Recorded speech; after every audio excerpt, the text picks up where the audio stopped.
A Path at Windsor by SGI President Daisaku Ikeda. I had paid a visit to Windsor Castle, famous these days as one of Her Majesty Queen Elizabeth II's official residences. It stands about 22 miles west of London. It is in this castle that traditional rites and ceremonies of the British royal family are conducted.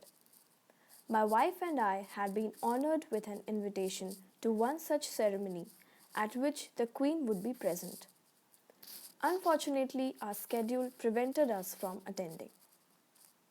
Grateful for the consideration shown us, however, we felt we must at least pay a visit, and that day we set out for Windsor Castle. We had just had lunch at a restaurant on the banks of the River Thames with the Marquis of Reading, who had been so instrumental in assisting us with the Robes of the Realm, an exhibition of 300 years of British ceremonial dress at the Tokyo Fuji Art Museum. After bidding the Marquis farewell, we took a stroll along the banks of the Thames. The English philosopher poet Thomas Gray affectionately called this river, for which he cherished fond memories from his youth, Father Thames, and described it as a venerable old soul.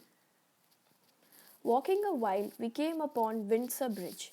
Across it stands Eton College, the prestigious boys' school that Thomas Gray attended.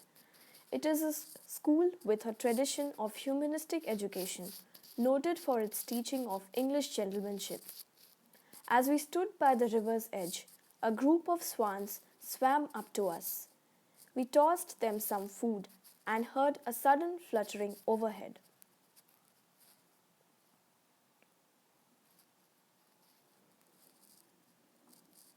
Looking up into the sky, we saw some pigeons taking wing. Though the eye cannot discern them, there are paths in the sky. There is a path that birds follow. There is a path that stars follow, as do the rivers and the oceans. There is a path that fish follow as they swim through the sea. People too have a human path to follow. Windsor Castle was built atop a hill overlooking the Thames. It is a dignified old castle of Norman architecture.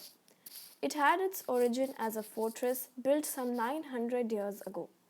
Standing on the stone path leading into the royal town, another name for Windsor Castle, one can see a long road stretching into the distance.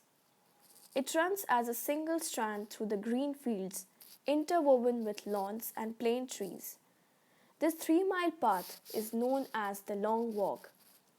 On the road far off, I could discern a few small human forms, perhaps a family out for a walk. Enticed by the distant sky, I raised my camera and snapped the shutter 2 or 3 times. A single road stretching limitlessly. If we follow that single road, that single path, it will connect us to the land. And beyond the broad expanse of the land, it will connect us to the world as well. If we never stop walking ahead, step by step, along the correct path in life, then the boundless expanse of a world of hope surely will open before us. There is also the path of fame, the path of power. But continuing along these paths, one's own destruction awaits in the distance. We follow an unadorned path, but it is also an unsurpassed path, a path that glows with the light of sublime mission and deep fulfillment.